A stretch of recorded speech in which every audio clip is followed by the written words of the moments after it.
Good evening, all. Welcome to this month's webinar, The Proficiency-Based Classroom, presented by the North American Cambridge Classics Project and supported by Cambridge University Press. We would like to welcome our guest presenters this evening, Stefanie Gigante and S.K. Smith. They have been presenting for us for quite some time. They are members of the NACCP board, and we always look forward to both their webinars as well as their presentations at our summer workshop that we hold annually in July. And Stefanie teaches at Ridgewood High School in New Jersey, and Smith teaches at the Dalton School in New York City. And in addition to Latin, Smith has also taught English, philosophy, and Greek. And I'm sure these two outstanding teachers are not new to any of you. And we hope that this presentation will offer a big shot in the arm as we begin to end this school year. We are recording the webinar, so if you need to have a certificate or would like to view it at a later time, you can always find it on our website in the archives, naccp/training at cambridgelatin.org. And if you need a certificate, just email training@cambridgelatin.org and we'll get a certificate to you very quickly. And on that note, we'll let our two outstanding presenters have at it. Thank you so much for that brilliant introduction, Martha. In the chat right now, I'm putting a link to the presentation, and I'm going to go ahead and share our presentation screen for us to use as the basis of our conversation tonight. Okay, so a little bit about us. I know Martha gave an overview. We've both been teaching the same amount of years, which is a fact I did not know until we put our presentation together, but that's very exciting. And I teach at a public high school in New Jersey. And Smith? I teach at a private school in New York City, but I've taught both public and private. So a quick overview of how we're going to present tonight's topic. We're going to start with a background of why we value proficiency and standard-based grading, excuse me. And then one of the reasons and the ways in which we put together this webinar to begin with is that I have been inspired by Smith over the years. And so for the last couple of years, I've really been working hard to integrate my own gradebook in a proficiency-based environment. I am nowhere near the level that Smith is, but I thought that it would be an instructive experience for the participants of a webinar to see what it looks like to get started, which is where I am, and then, to have the goals of where your program and your grading system can go by looking at Smith's content. And then hopefully, if I can stop talking for long enough, we'll have time for Q&A at the end of the session. But of course, if you have questions as we're going through, please put them in the chat. Ginny and Martha will be monitoring our chat, and they'll be able to bring up any questions that are more, specific to a time frame. And Steph is being particularly self-effacing. The work she does is really incredible. So don't let her bring herself down. She's going to give you some incredible ideas. Well, thank you. Thank you. Okay, so let's talk a little bit about the background and the philosophy of sort of what drove us to this, threshold. I've been reading Joe Feldman's seminal text, Grading for Equity, and he talks a lot about the way in which we grade in American schools, public or private, and a lot of the inherent flaws that we have in the system that we're not always attuned to because it's what we have always done, and that's the way we were raised. It's the way that the entire school does it. And so he really explores a lot about the process of why we grade the way we grade, not in a guilt-inducing way, but just to say, these are some of the common practices, but these are ways that the common practices that we use are not the most equitable for students of a variety of different backgrounds and with a variety of different needs. So one of his goals that he states early on in his text is that grading, if done differently, can be accurate to the students' skills and content mastery. It can be not infected with bias, and it can intrinsically motivate students to learn rather than being a reactive thing that students see after a grade has been logged. Smith, did you want to add anything about Joe Feldman?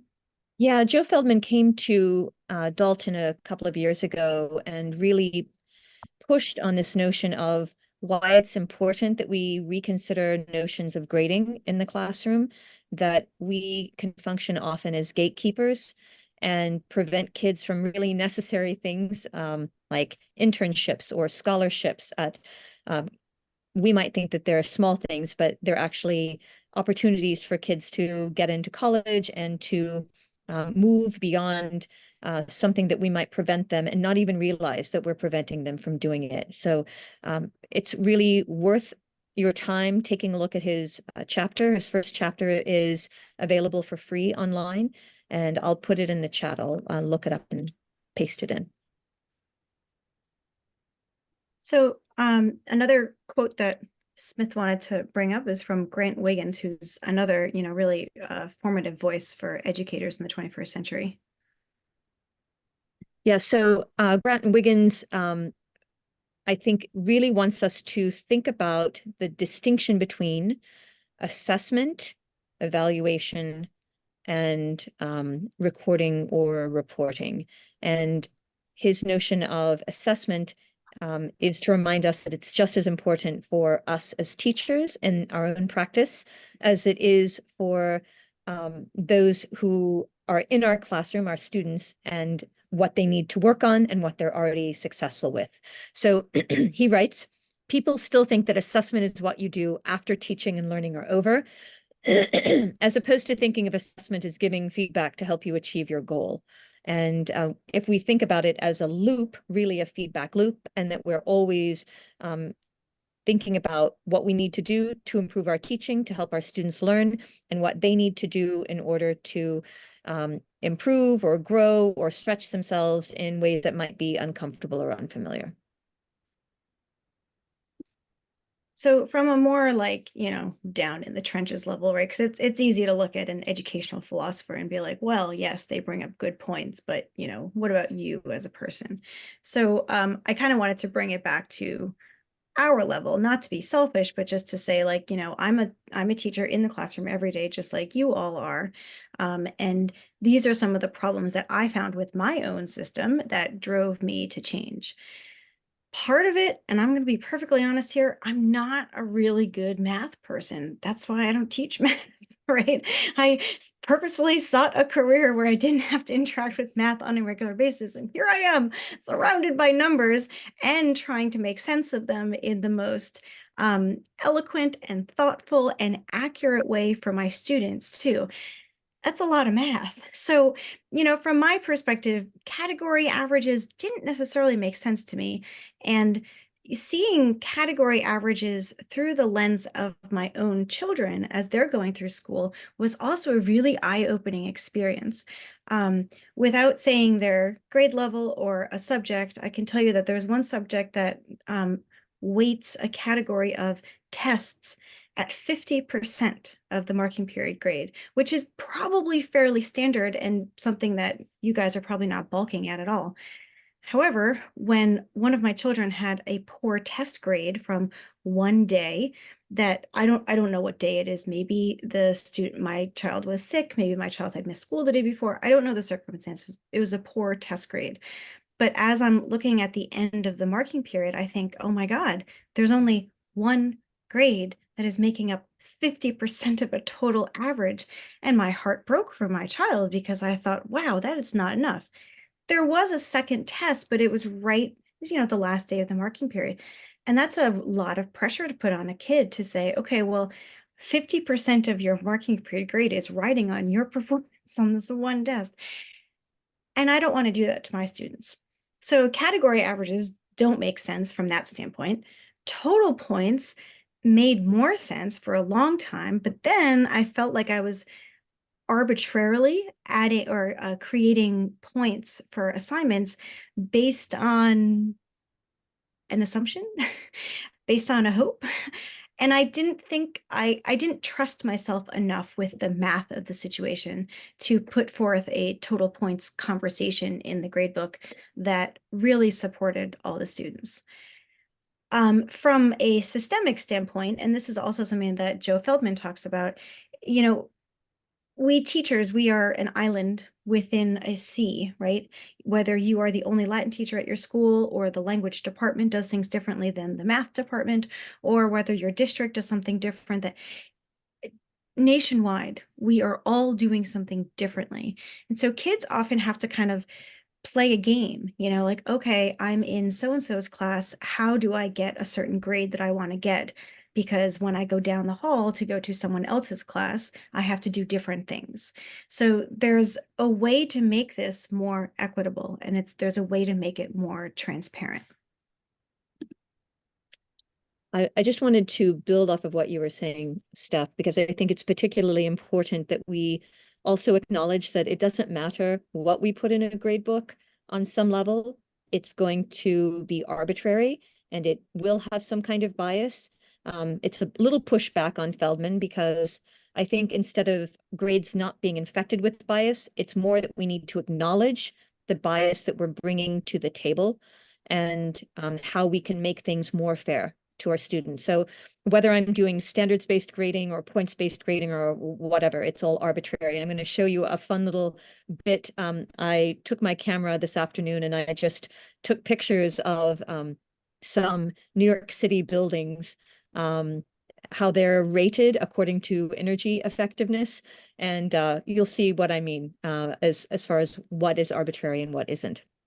So for me, the big problem is when I first started teaching, I had no background at all in how I should grade, what I should grade, and everyone said, oh, you'll figure it out, it's fine. And to me, it is the one thing that we should be spending so much more time on. I think in some ways more time on that than the content if we go into the classroom, because what we do really needs to be unpacked with kids and we need to be upfront. So let's say you go out to a restaurant and someone hands you a bill for $500 after you've eaten. You didn't see any prices on the menu, and you would like to know probably what everything added up to. How much was the wine? How much were my appetizers? How much was the dessert and my main course? When we don't tell kids what we're evaluating specifically, we're basically handing them a bill that isn't itemized.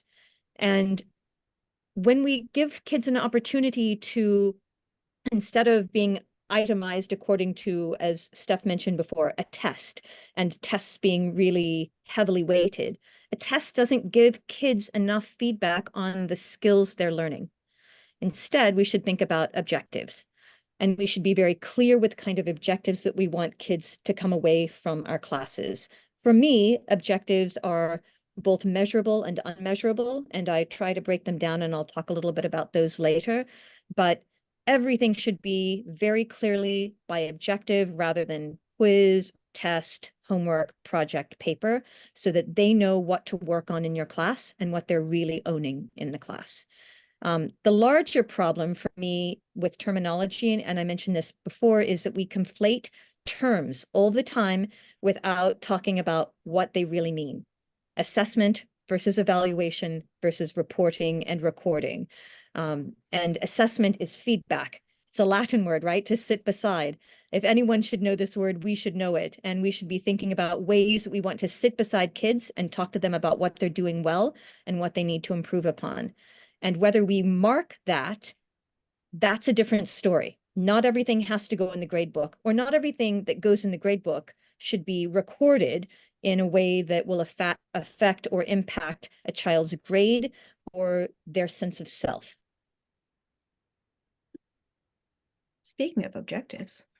Speaking of objectives, so I thought it particularly important, since this is a CLC presentation, that we talk about the two main objectives of the CLC, reading and culture.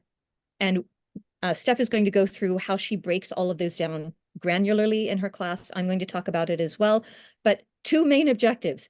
We're teaching them reading, and we're teaching them the culture and how the culture connects to the reading. And that is the most fundamental thing for me as far as what we're doing in a Latin classroom.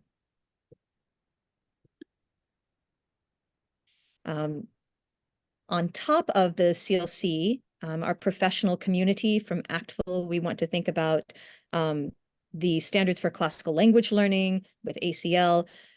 We should think about interpretive reading, I think, is the central most component of what we want kids to come away with. We've got presentational, but to me, it's about the interpretive mode. And if you're looking at a novice versus an intermediate versus an advanced versus a superior, this isn't a conversation specifically about standards, but we really do need to tie our own work in our classroom with the work that we do within our broader professional communities so that we can have larger conversations about how to get kids where we want them to be when they leave our classrooms.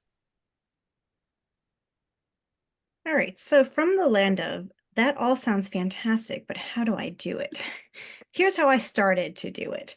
And I hope that I can, offer some, real suggestions that you could theoretically start implementing as early as, next school year, or start thinking about it over the summertime to possibly implement them. So how do kids earn grades in my class? So I do category averages. Okay, so this is not something that's as different or deviant from the idea of category averages, except my categories are not tests or 50%. It is that their culture work in the class and their comprehension of Roman culture is worth 20% of their overall marking period grade. Habits of work, and I'm going to come back to this and give it a lot more time and detail in a few moments, but habits of work is about 10% of their grade. Language and syntax, 20% as well.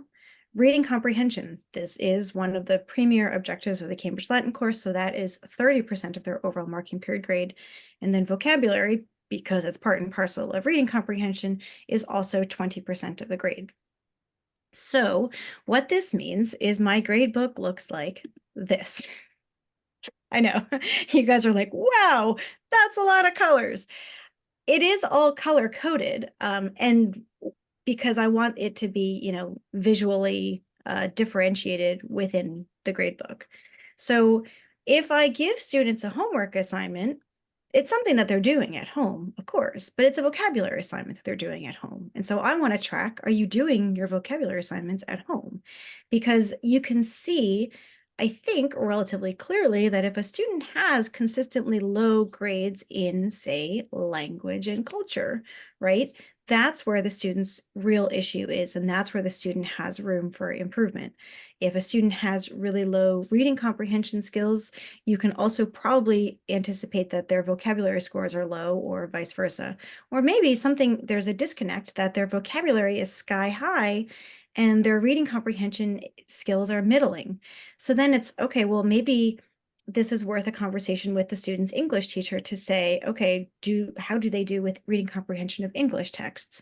And I have had these conversations with other teachers in the past to say, is it just me, or is it, and they'll say, oh yes, that particular student, they'll cite a recent test or quiz or a question that they asked in class, and how the student wasn't able to make what the teacher believes is, a fundamental connection between what the chapter said and what the teacher wanted to ask. So it does provide a lot of conversation.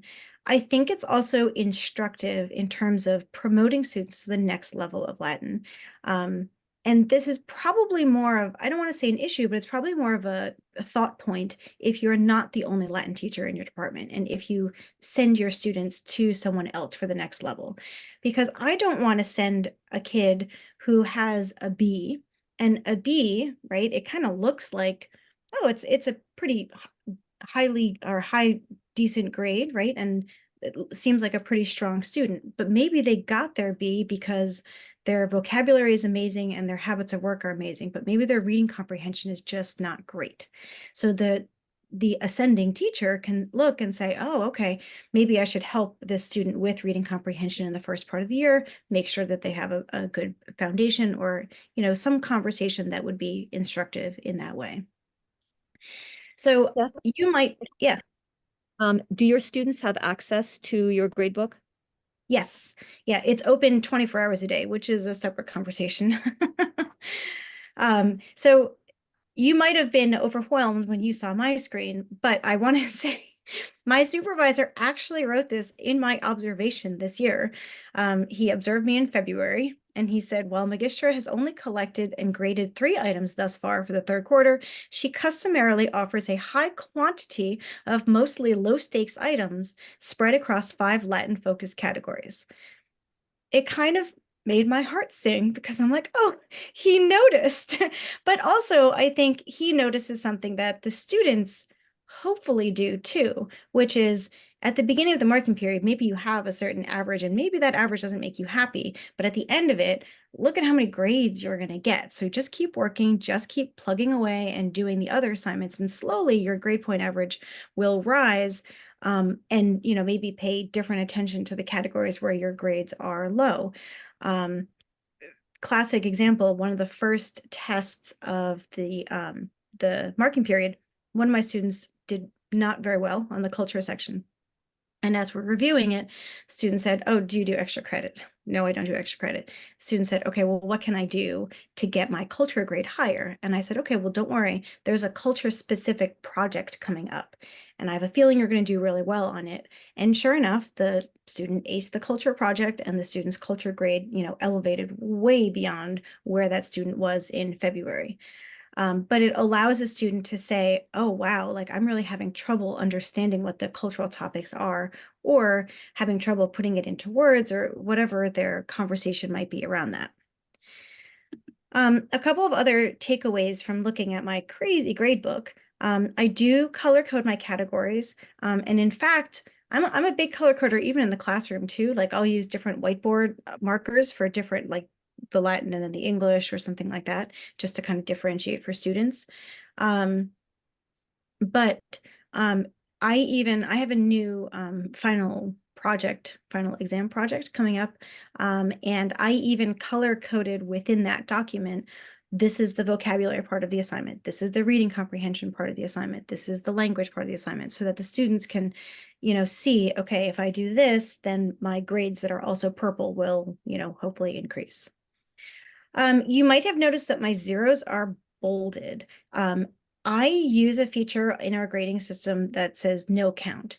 And this goes back to a concept that I've been working with for a couple years, even before I picked up Joe Feldman's book. And that is the role of the zero. And I mean, I think Smith and I could probably have like a 1-hour conversation just about zeros right now, but we'll spare you the details. But the idea is, a zero is very harsh and can bring down a kid's grade dramatically and perhaps unnecessarily so. So if I put in a 0, it's only because a student didn't do it, but I check, there's a little box in my grading screen that says no count. And that means that the grade is not counted against the student. Now, the opposite is true too. It does not count for the student either. So their average is derived from fewer sources. So there is some incentive to keep that, to keep doing the work and not have the 0 in your record. But, I do think there's this idea that a 0 can really bring a student's grade down, 1 to 2 letters, and or make it mathematically impossible for them to get back up to a B+ or an A- or something like that. And I don't want a kid to feel like one grade was terminal for the entire marking period. So that's why my zeros look like that, but that's why I still assign zeros as more like a placeholder, like you did not do this, because I think that speaks to a student's progress within a certain category, right? If you're not doing your vocabulary assignments and you don't do well on the quiz, I think that cause and effect relationship is pretty clear. Steph, And yeah. I was just going to add that if you were to take the average weather, so like it's been 90 degrees, 80 degrees, 85 degrees, and then 0, what would that really impact If you were trying to calculate up, it's like 90, 80, 85, and then the average is a 60 something. It's not representative of student work. It's not representative of the weather. Right, right. And then you'll also note that on the same date, I mean, I don't think anyone here was like memorizing all the grades in my grade book, but on the same date, there were multiple assignments posted. And that's because for tests, I still give tests, but on each test, there are multiple sections that are testing the students' skills in multiple ways. So there's a reading comprehension section of every test. There is a culture section of every test. Sometimes there's a language section, sometimes there's a vocabulary section. But what I do is I pull out those grades. And I don't even anymore write at the top of a test, 90 out of 100 or 90 A minus. Nope. All three, let's say, of their grades are just embedded within the test. I think my students don't like it, but I don't care because I think it forces them to sort of pay attention. I don't want them focusing on the overall grade of, oh, I got a 100 on my test, I'm fine. I want them looking through and saying, oh, my reading comprehension was not great. Oh, okay, but I did really well in the culture section and I aced the vocab section. So like, I feel okay about those two. And I feel like, okay, next time I'll just do better on the reading comp. Because I have heard students say things like that. And I hadn't ever before I started this system. And I feel like that's a win right there because students are talking about what they're doing in class versus just a grade, So I think that changes the conversation. So what does this look like from a student? Oh, sorry, let me rephrase. Midterms and finals. Also, big assessments, lots of points. However, there is no singular category in my gradebook for midterm, 300 points or whatever you want to make it, and then final exam, 200 points. I don't do that anymore. This was a big heartache because I have mostly freshman classes, and this year they're like, okay, so how many points is the midterm? And I'm like, well, there's a certain number of points for reading comprehension, a certain number of points for vocabulary, and they're like, so then how many points is it total? I was like, it doesn't matter how many it is total. You have these individual sections that you have to study for and show me proficiency in. So that's also different in the grade book too, because I don't need a special category for a midterm or final for each marking period. Because I know with my other language colleagues, they have to change the way that their category averages work in the second and the fourth marking period just to accommodate this exam. My final project, it's an evolving process, and I'm rewriting it this year actually to make it more oriented toward proficiency-based grading. And so it will be a group project. We've sort of adopted the philosophy in my department in general that the midterm should be a more formal assessment because that's being used for recommendations for placement for the next year. And it's, a midterm assessment. And then a final project, since kids have sort of psychologically checked out a little bit more in June, that we make it more of a project and something that is more, not individually oriented of like having to memorize 3,000 vocab words. And then, as I mentioned earlier, there are a variety of different activities, each one hitting the proficiencies that I have set forth in my gradebook. So the students can look at their averages in our grading system is Skyward, 1 out of 5 stars, do not recommend. This is the students' category average, and it's actually, they can access this at any time. I can access this at any time too. It's a really good conversation to have with parents to say, well, the class average for culture is an 82 and your student is, coming in close, but it's not quite high enough. But the student also can see, okay, this is where I am. Now, when you look at all of these students or all the averages that are here of the student, like a 76 average in culture, his habits of work are off the chart because he's a great kid. He's super engaged, always raising his hand, etc. But language and syntax, look, it's a very low grade, right? That's a D plus if you wanted to just evaluate language. His final grade was a B for the marking period, at least. So I think that really illustrates the fact that I'm assessing his language proficiency separately from his vocabulary. And because of that, he's able to differentiate his skills in the gradebook, but also because of that, he's able to get to perhaps a higher overall average because not everything is weighted the same. It's not like a full test is a certain percentage. So a little bit more about habits of work. And this part of it is new for me this year. I attended a professional development workshop over the summer that really dug into the nature of what we wanted to favor in terms of student responsibility and how they work. And then what do we do with it all? So I use Class Dojo. It does look and feel a little bit more like an elementary type of program, but I have the app on my phone and I assign points like constantly throughout the day, and it's just super easy for me to do. And I wrote these statements in sort of a style of like an actful can-do statement, but all of these standards are just limited to how a students throughout the day. I pay attention to the task that's given. I manage my time. I prepare for class by bringing my materials. I am ready for presentations. I use points like that. So if you look at student responsibility, I'm ready for presentations. I give a student a point just for we're going over a worksheet and I call on them for a number one. And if they have an answer, they get a point because they're ready for the presentation. It's not like a project presentation, but although they also get points for that sort of thing too. So I give all these points for the habits of work. And then what I do is at the end of the marking period, I look at the class average. That's the number of points that it's worth in the gradebook, which means that students can exceed the standard of what the habits of work are for the whole class, or they can be average, or they can, come under that umbrella a little bit too. I only weight it as 10% of the overall marking period grade.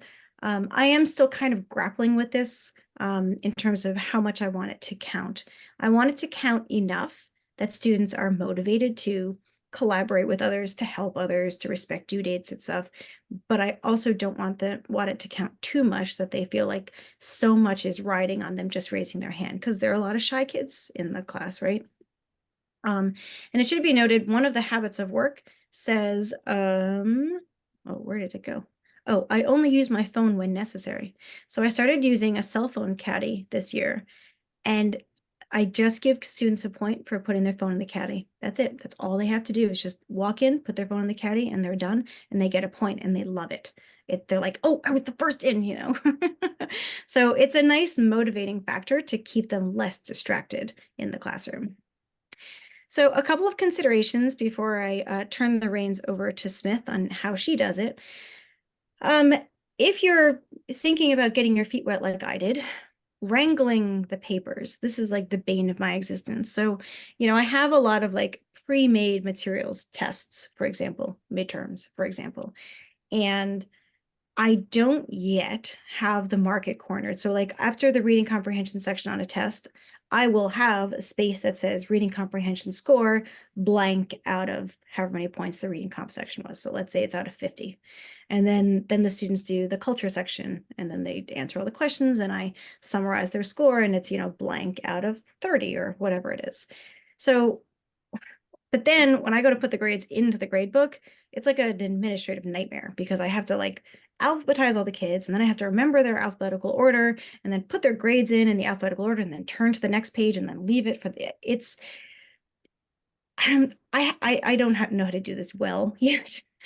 It's worth it for me, which is why I put up with it, but just kind of keep that in mind. Like you may want to develop like a grading sheet to kind of log the students' grades into afterwards, just to make your own life easier to put those grades into whatever grading software you have.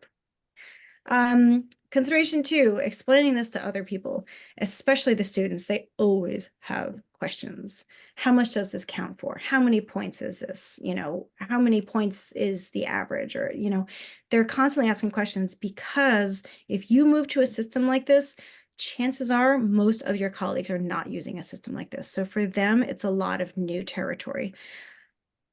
I had a student who talked to another teacher and believed, or the other teacher believed, that their midterm exam would be worth 30% of their marking period average, which was 1000% not true. And what I believe the student was talking about was that the student needed to work on their reading comprehension because reading comprehension is 30% of the grade. So there was a significant disconnect between what the student heard me say and what they parroted to a different teacher. So just be prepared for this conversation in a variety of different formats. Retakes. I don't think I have I have to figure this out in terms of retakes. And I think Smith has more well-defined thoughts on this topic. So if you have time to address it, maybe you can. I will say that for my vocabulary quizzes this year, I'm actually doing it differently. And I'm having one vocab quiz that I give the students 4 times each marking period. It's the same quiz all 4 times. And the objective is increase your grade throughout the marking period. So the first time you take it, it's not a great grade. It's just statistically not a good one. But the second time they take it, their grade has the potential to improve. And I just have one placeholder in the grade book for that one vocab quiz grade. And when I grade the second vocab quiz each marking period, I just go and I edit the grade. So if you got a higher grade, I put the higher one in. And you can continue to go up to, the 100 mark. So I'm trying to instill this idea of a growth mindset when it comes to vocabulary, because I really do want them to acquire vocabulary. I mean, it's the essence of any language. And planning is really, really important here. Students are definitely going to want to make sure that they have multiple activities in each category, because otherwise you fall into the situation. Sure, I understand. Sorry. Otherwise you fall into the situation of my child where 50% of their overall marking period average was on one assignment, right? And then you panic for the end of the marking period. So just try to make sure that if you're going to go to the system, that you have a plan in place for having multiple assignments, which is why my gradebook looks kind of cray-cray. All right, so Smith, as I said, is like deep in the weeds, but the good weeds, like the, butterfly-inducing weeds. I love butterfly-inducing weeds. Okay, so I started doing standards-based grading well over a decade ago, and I learned it alongside math and science teachers because I didn't know a single other Latin teacher, English teacher, anyone in the humanities who was doing it. And as Steph said, it felt incredibly overwhelming, and it will, but now there's a huge community of people who can support you. We're right here, and we're happy to help you in whatever way if you are interested in undertaking this new venture. So the first thing that I would like to point out is that everything that we do in the classroom is about assessing understanding, our students' understanding, and our understanding of what the students understand, right? How we're teaching back and forth all the time. It's all about feedback, and we're assessing it by learning objectives. That's it. So whatever feedback we can give kids specifically on the stated objectives, the better. I really love this cartoon. I have some specific unknown objectives for you to achieve because I feel like we do this to kids all the time. It's like, oh, just read it and get it, and that's it. And we're not providing them with enough scaffolding. We're not providing them with enough information to let them know this is how you get it, and this is what we need to work on. So this is an excerpt from my learning objectives. The central component, similar to Steph's, is reading comprehension and analysis. I grade everything on a rubric. So everything is on a 4, 3, 2, 1 scale. If I insert zeros, as Steph mentioned, it's for me to hold as a marker for students to say, I don't have evidence of this particular objective that we're assessing, and I might look for other evidence in the middle of class, or I might come to the student and say, you need to show me that you really understand this particular objective. So I've broken it down. We do novellas, other things in class, Cambridge stories.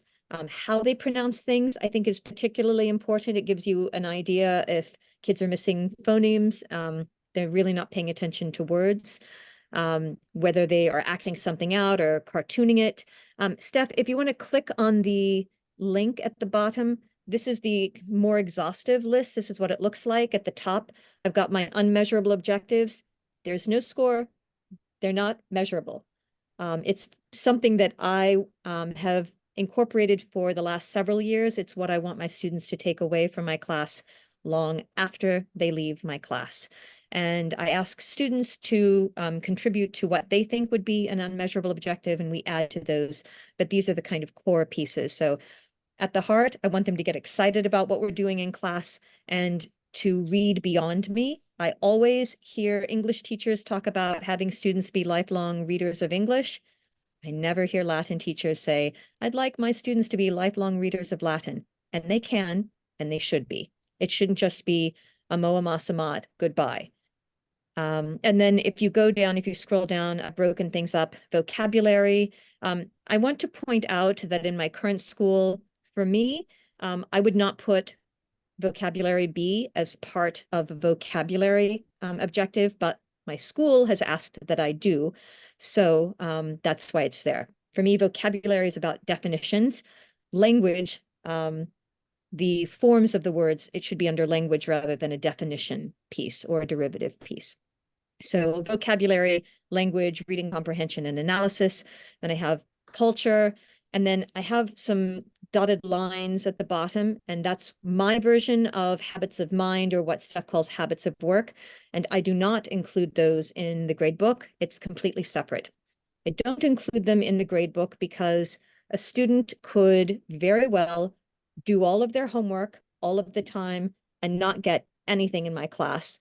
Or a student could not do any homework in my class and get everything. I had this phenomenal student when I taught years ago. I will refer to her as Empress Lena because that's how she referred to herself. And Lena did zero homework and knew all of her Latin. And if I had given her zeros in the class for everything that she didn't do, she would have failed the course. This was years ago before I did standards-based grading. But I mean, the point is, if the kid knows it, why are we failing them? We always look for so many ways to fail kids as opposed to opportunities to say, look at how I can celebrate your success in the class. And the rubric, I have ad astra, lepide, invia, oimoi, and nihil. And an ad astra is you're not asking for my help or your peers' help. You are really doing it on your own. It's a mark of your independence. So that's the kind of breakdown of my objectives. And then I'm going to walk you through the rubric. And there are a couple of ways that you can do it. I use what's called a single point rubric. And this is really wonderful way to think about it. The example, it's cited at the end of the slideshow. So the middle criteria is where you want kids to hit. Like if you are serving breakfast in bed, the food was at the correct temperature. If it's not, if it's cold, I ordered scrambled eggs and they were ice cold. That's probably not what you want when you're serving breakfast in bed. And I would note that out to the side. And I would have the kids note it too. I want to be in conversation with the kids, and everything that I do, they mark themselves, give themselves a score, and I do. And I have very little complaining about, I don't feel that you graded me fairly, especially when everything is this transparent. I don't have kids who argue with me about grades. I don't have kids who think that I'm trying to grade lock them is a word, a term that a lot of my students use, like you're keeping me at a B unfairly. They really do feel that this is the benchmark, and I can either move past it, or maybe I didn't have enough time because I had a long basketball game the night before, and this is what I did. I served you cold scrambled eggs. I made them the night before, and I'm giving them to you the next day. There's an alternate rubric on the next page. So you can do still a single point rubric. So here's the criteria, and you mark it according to like 1, 2, 3, 4, or however you want to do your rubric numbers. My spouse typically does a binary. He's a physics teacher, and he does 0, 1, 2. And so that gives kids an idea about where they fall. It doesn't really matter. Again, it is arbitrary. You choose the numbers in the way that works best for you, that aligns with your school, that means something to your students. The most difficult thing is trying to get the students, their parents, and your colleagues on board with what you're doing. It is a culture shift. And I don't know a single school's mission statement that says we would like to test kids to death. We would like for kids to feel badly about their learning. We really want to punish them and keep them at a certain, I mean, that's not what a mission statement is, right? So push back on your school's mission statement. If you're interested in doing this, and say, I'm doing this because it is in line with the mission and vision of your school. I don't know schools that are against rubrics entirely. There are a lot of problems with rubrics. They're not foolproof or fail-safe, but they do give you an opportunity to say, here's what I would like my students to achieve at this point in time in my course. So that just gives you a little snapshot. I just want to add on something too. I was actually just talking to my own children about this today. One of the things that really gave me pause from Joe Feldman's book was talking about averages. We teachers are obsequiously devoted to averages, but he was saying there are so many other ways to evaluate numbers, like a mode or a median, and to such an extent that, I mean, we all learn the same math terms that they're still learning now. And I remember when each of my children learned these math terms in their, pre-algebra class or whatever it was. And I remember thinking, well, you don't really need to know the mode now, do you? Because we're never ever going to use the mode again, and the median, who cares? That's just a definition. But there are so many other ways to evaluate numbers. I mean, Smith's example before of, thinking about the average temperature, but if the temperature is 0, right? Well, why do we need to think of the average temperature? Why is that the driving factor with how we look at students? And so if you're looking at Smith's single point rubric here, it's 1, 2, 3, 4. Who's to say that you can't just have that in your grade book? Why do we have to continue to average that to say like, oh, your kid is a 3.2, right? It seems very arbitrary, but that is like a really macro level systemic issue. Like that's not something that we're going to be able to address tonight, but just some food for thought as you're going through creating your own students' averages, I guess you could say, in your class. So the next slide is my afternoon of taking pictures around the Upper East Side of New York City. These are all hoity-toity buildings around my school. They're within a 2-block radius. Energy efficiency ratings. Look at the ratings. Okay, A92 probably feels in your comfort zone. 10 for D probably doesn't, nor does B72. And I point these out because the way that we have chosen 90 to 100 or 95 to 100 or whatever your school or you have chosen is just as arbitrary. We look for a host of ways, I think more frequently, and Feldman talks about this as well, for students to fail than we do to give students opportunities to succeed. What's wrong with a 72 equals a B? And why not? Or a 10 is a D, the kid at least showed up in your class. And we have all sorts of kids from all sorts of backgrounds. We don't know what all of their stories are. So I think it's particularly important to think about the random arbitrariness of numbers. There is no fail-safe and there is no bias. But if we are a little bit more transparent, I think it does help. A lot of what Feldman has done is based off of Tom Guskey's work. And if you're interested in digging more deeply into a lot of the philosophy behind this, if you want to think about averages or decaying averages or all of those kinds of things, Guskey's got a host of information. And I linked a couple of his articles and his website at the end of this slideshow. This is a cut up sample of a test that I give my students. You can see I've got 1 through 5. I've got a story up above, which you can't see. And then I've got comprehension questions. I've got a couple of translation questions. And then I've got, I'm asking kids to draw pictures to visualize the text. And each of those things is being assessed on that test. And so after each section, the students fill out a little piece. They fill it out before I do. And early on, you might encounter students who want to game the system, who think, okay, if I give myself a 4 on everything, then maybe Fabra, that's my Latin name. Every student calls me Fabra. Fabra is going to give me a 4 as well. Or maybe if I say 0 for everything, then she'll think I'm particularly humble or whatever. But we have to have conversations with kids about why it's important for them to keep track metacognitively of how they're doing in your class. I also send a letter home to parents early on to say, this is what I'm doing in the class. This is how I'm assessing your child. Let's have a conversation about it. I'm super open and interested and willing to talk about it, and this is why. My spouse also teaches at a hoity-toity school on the Upper West Side of Manhattan, and he does standards-based grading in a physics class at a high school. So again, it's not as if it can't be done in a variety of disciplines, and it's not as if it can't be done with a variety of kids and a variety of abilities, or that it can't be done when he's the lone wolf doing it and everybody else is doing something differently, completely like points-based grading that is by category.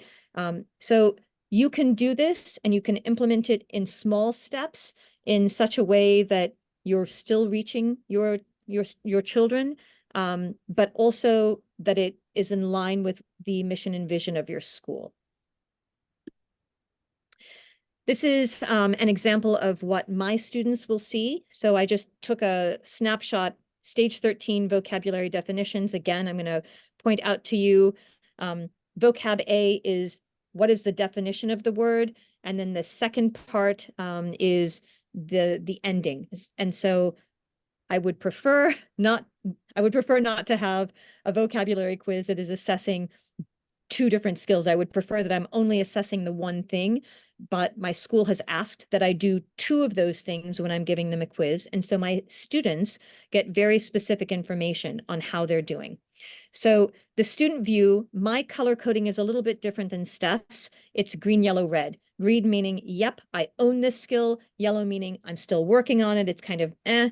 And then red meaning I'm missing something here. I don't have evidence. And so I might put in a red 0 so they can see and I can see what we still need to work on. This is what I see this is the teacher view of the grade book, and you can see my categories at the top, vocabulary A, B, C. I really like this because it tells me what I am and what I am not working on, what I've missed, what I need to spend more time with on the kids. So for example, 3B, reading comprehension, at this point in time, the students seem to be really capturing that particular objective, but probably need to spend some more time on the vocabulary portion. And I like also that when I first started standards-based grading, and I would tell everybody, oh, I'm a reading method teacher. I very much care about reading. And then when I started parsing out how much time I was spending on reading, I wasn't. I was spending a lot of time on grammar. And I say grammar because that's the word I used with the kids. I didn't use language or any kind of more progressive, broad term in that way. So it's a mind shift, it's a culture shift, and it's feedback to me about if I'm really saying that I'm doing what I'm doing in my classroom. Okay, why do you want to do this? The single most important thing I think in a language classroom is to keep the stakes low. We don't want a lot of stress with students in our classroom so that it can open up more learning pathways for them. But if you have low stakes, it doesn't mean you are lowering the expectations. You really are saying, this is the benchmark I want you to hit. But in my class, my students can assess and reassess as many times as they need to in order to prove that they get an objective. And they don't come to me, as Steph said, asking for extra credit. Instead, they come and they say, I'm really not getting this particular aspect of reading comprehension. I would like to show you that I know how to do it. And they'll sit down with me and they'll read. Or maybe they want to retake a particular section of a test. Why might you encourage your school to adopt this? Differentiated instruction. I don't know any school that says down with differentiated instruction. Every school has some aspect of learning support that wants you to Make sure that you are reaching every kid, whether the kid has some kind of neurodivergent issue, whether the kid has been out and has been sick. There are a host of reasons why we need differentiated instruction, where we really want to push that kid to celebrate their learning and growth in a variety of ways. So low stakes, high expectations, really important. Okay, this is just a rehash. 3 terms that you should take away with you from tonight for me would be that assessment is everything and assessment is feedback. We don't have to measure everything that we give students feedback on. You can say verbally, or you can write something, or you can record something on Loom and give your students all sorts of feedback that tells them how they are doing in your class, but you don't have to measure it. When you do measure it, it doesn't necessarily have to go in the grade book.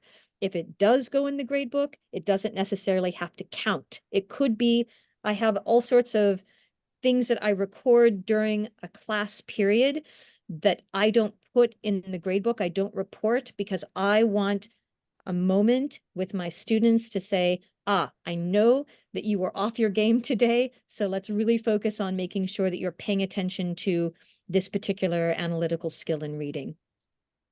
So think about what the student's getting, what the parents are getting, what you are getting and giving, and what the school is, and all of that in a loop.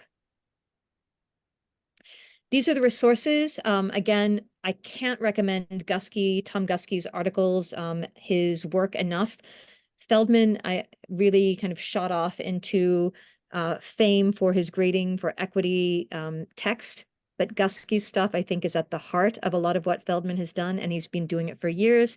And Guskey's stuff is free entirely. All of his stuff is posted online. And he, I think, is more than willing to have conversations with teachers about grade books, the false sense of security that we lure ourselves into. It's like, oh, it's in the grade book. That's the number that we have to quote. That's the number that tells us what kind of student it is.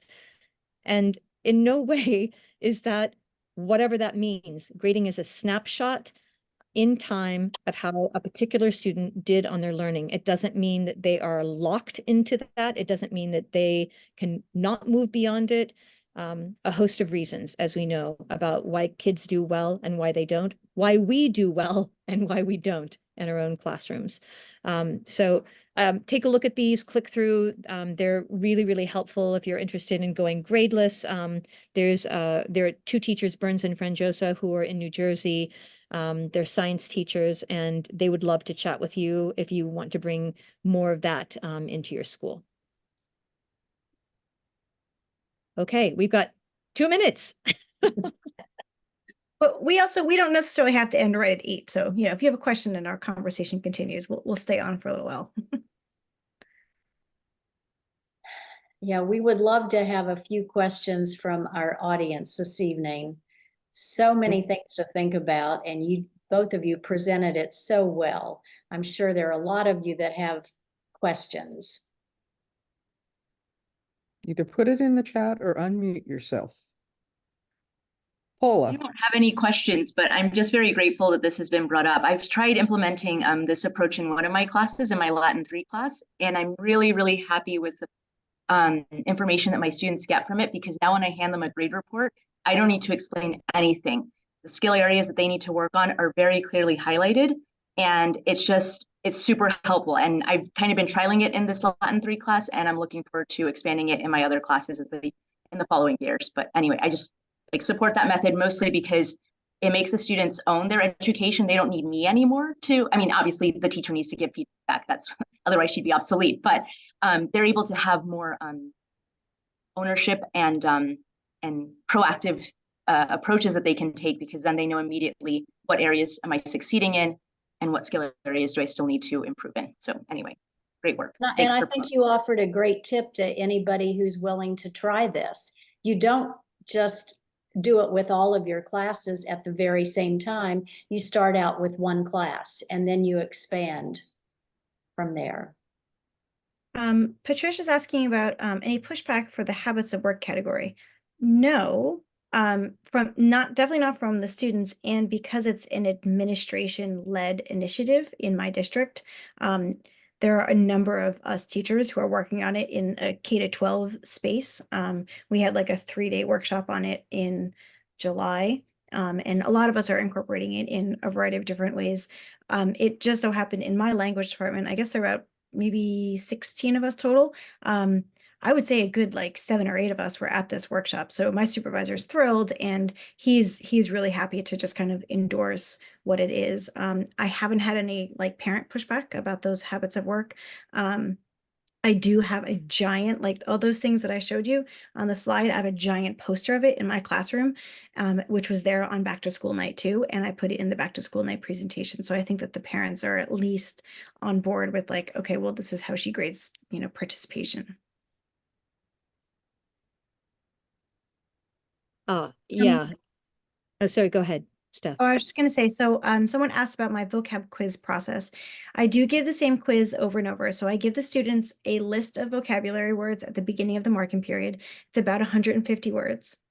This is actually a little more nuanced than I talked about before. So they have a 100 question quiz, just definitions, no inflections, nothing else, just define the word. And they have that same quiz 4 times throughout the marking period. The last time in the marking period, I changed it up a little bit. It's the same words, just a different order, but it's the same exact quiz 4 times. The other thing that I didn't explain the first time around, though, is because I have freshman classes who are doing this, the first marking period, although they're expected to define 100 words, in the grade book, I only counted out of 70. So that if they're sitting there in those first days of, Latin 2, having transitioned from the middle school, and they're panicking and they're like, oh my God, there's no way I can remember all 100. That's okay. You only have to worry about 70 of them, right? So just dedicate yourself to 70. And then the second marking period, they're graded 80 out of 100, third marking period, 90 out of 100, fourth marking period, 100 out of 100. My colleague who teaches Latin 3 and 4, she does the same thing, except she doesn't tell the students when the quiz is, and it's randomized each time. So I feel like we are training them in a way to sort of increase their capacity to produce vocabulary over, a year or two. I want to add on to Kate's, and then I'll address Nora's question. So I actually think that vocabulary quizzes in many ways aren't helpful for vocabulary retention. There have been a lot of studies, but my school requires them, so I give them. But I give the vocabulary quizzes to my students before they take them. Here's your vocab quiz. I randomize them, so they're not going to just memorize them in a particular order. But I want to be very clear to them that I'm not tricking them. And it's vocabulary, right? Like they have to memorize it at some point anyway. So whatever it is that they're doing, they're seeing ahead of time. And then Nora, you said your school is moving toward not grading homework. Any advice on encouraging students to study on their own without expecting a reward in terms of a grade? I think culturally, you're going against a huge problem that we teachers and schools have instilled among students about learning intrinsically versus learning extrinsically. And how we fight that is, it's difficult. But I think for me, the point is, if you can prove to me that you don't need to do your homework, but that you can master every assessment that we do in class that happens to be not homework, right? If it's a presentation or a quiz or a test or a project, fine, right?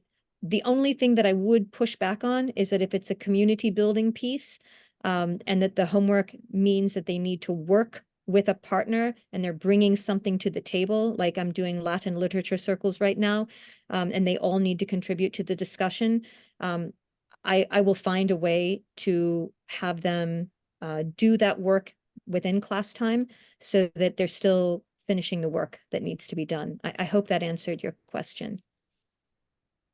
And Theo, you had your hand up. Yeah, hi. Thank you both. It was really helpful to see 2 different versions of this practice. Really informative. I just had a question about kind of vocabulary as well. Just with both of you, would love to hear your thoughts on sort of the overlap between assessing vocabulary and then assessing reading comprehension. I've definitely felt that sometimes, you know, a kid might be sort of struggling with the text and you realize, oh, they just don't know these two words that we've seen a few times. Maybe they weren't paying attention in the vocab warm activity or whatever, and they kind of get it immediately. And maybe you could argue that's sort of a comprehension skill because they weren't sort of working out, you know, a couple of unknown words using context, or is that a vocab issue? I guess I would just love to hear your thoughts on that kind of, maybe if that's a gray area or if you guys see it differently in terms of they're quite separate things. Yeah, I'm just interested in that. I think one dovetails from the other, but I don't think that it's exactly the same. So my students are in stages 25 and 26, and a couple of them were unsure about the definition in the vocab quiz part of Principia, which is headquarters. But in the context of the stories that they've been reading about how Salvius is meeting with Agricola in the headquarters, every one of them knows headquarters because they have the context of Salvius is having a meeting, Agricola is there, he's in the army camp, so like, well, where would they be if he's a general? Oh, well, I guess, okay, that makes sense. So whereas I don't think you necessarily have to quiz or test vocabulary constantly or whatever in order to inform reading comprehension. I do think it's helpful for them to see, you know, some of those words in sort of repeated fashion, especially, and I mean, I do try with my vocab quizzes too, the words that I choose. I have the benefit too. I'm also the AP teacher at my school, so I kind of know like what the frequentative vocabulary is from that curriculum, that these are the things I really want you to kind of hold on to, versus some of the other words that you can apply context based on your reading comprehension of the passage and, you know, get by enough to understand that someone is entering or something like that. Smith, did you want to Yeah, answer that? Theo, yeah, thank you, Steph. Theo, I think your question is actually really important because the categories that I've created with language and vocab and reading comprehension are arbitrary, right? You cannot separate really and truly vocabulary from reading comprehension, but I do so that my students know what they need to work on specifically in pushing their reading comprehension to strengthen it, to if they keep missing a particular word and why that is. And I'll just bring in a little bit of Jessica's question as I'm answering yours. I think you should never just give students lists of words in isolation. It should always be about the context. And it's the way for them to remember it. So I've had students who will say, oh, right, I remember reading that word in stage 14 when this story happened. And I have students who say, oh, I've never seen that word before, even though they've seen it like 20 times in a host of different stories. And so that becomes an opportunity for me to sit down with them and just point out, it's like, okay, we saw this in this story, we saw this in this story, we saw this in this story. How can we work together? We do a lot of one-on-one conferencing at my school. And that's an opportunity for me to make sure that we're both on the same page about what they need to work on. Does that make sense? Yeah. I also want to jump in to answer Jessica's question. So I actually historically only did vocab in context quizzes. But when I moved to this method of assessing vocabulary, I really wanted, I was starting to favor breadth of vocabulary versus sort of like, you know, the depth in terms of understanding its various forms, what it looks like in the genitive plural versus what it looks like in its dictionary entry. So I did make a conscious choice. I'm not settled. I mean, this is just my first year doing it. I do just quiz them in isolation, just based on the definition.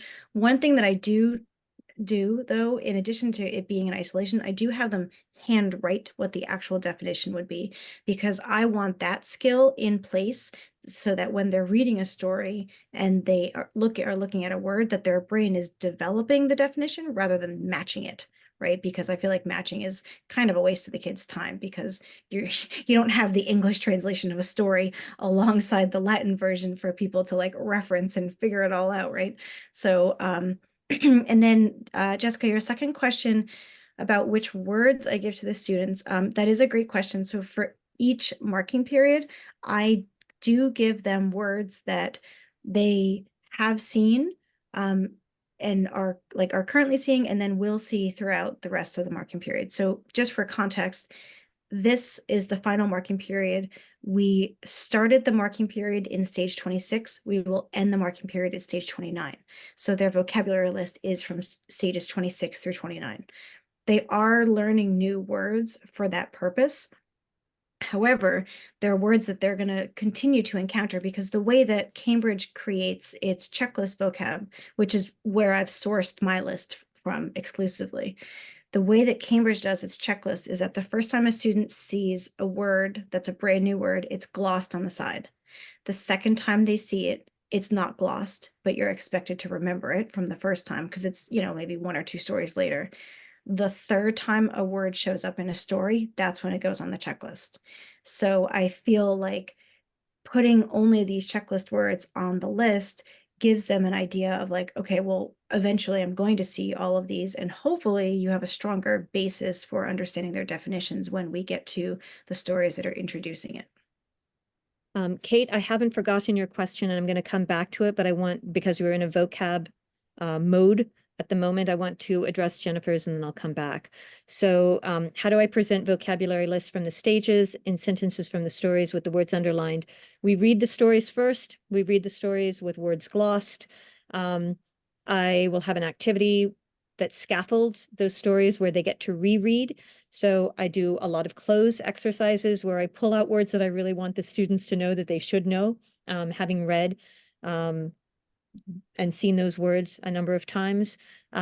We do found poetry where they pull words from stories and make their own poems, not in meter, they're just an opportunity to get something thematically, but also to practice things with vocabulary in a meaningful way from the context of the stories. So the more opportunities you can give students to reread in your class and they don't realize they're rereading, they're seeing those words in the context a number of times. And then when they get a vocabulary quiz from me, I pull out the sentences and I underline the word that they've seen at this point. Sometimes we'll do a thing, it's a pointing exercise. It's something that was often done in Quaker meeting houses where after we finish reading a story, I have them call out a word or phrase that moved them or made them laugh, or they didn't like it all, or they thought sounded funny, and they'll call it out and they'll remember that word. And you can do this in a variety of ways. You can do Kyling Beer's tea party stories where you give students a couple of words or phrases. They toss those words around in a circle. It's an old Globe Theater Shakespeare kind of thing. It's a drama activity where you're tossing words back and forth, but it really helps them to get those words in the context. So scaffold in the context of reading for me is what works. And then when they do take a quiz, they take that quiz in the context of the word in the sentence. And then Kate, you asked if I would expand on student self-evaluation. And do they do this with you before they turn in their assessments? Yes. Every time they have anything written down, I have student evaluation and then my assessment, and they do it before I do. Sometimes they'll come back, we'll chat about what they felt they were weak on and why, or what they felt they really owned and why. I do a lot of reflection work with them, and so they're able to go back and look through a portfolio of their work and see trends, and they have an online grade book for me as well, so they can see whatever I put into the grade book and how they're doing. And if they've got green, yellow, red, they own it, they need to work on it, or there's an absence. I hope that answered it. So I did move to the last slide because we're happy to take more questions if you have them, but if you have to go, or if you're marinating on this tonight and you have a question tomorrow, I just wanted to put up our email addresses so that you could contact us in the future. But again, I don't want to completely call off the question and answer period. Thank you both so much. That was very helpful, so well said. And I just want to remind everybody that we do have the summer workshop coming up that second week of July. All of the information is on our website. And we hope to see you again this summer. So good night, everyone. Thank you so much for coming tonight.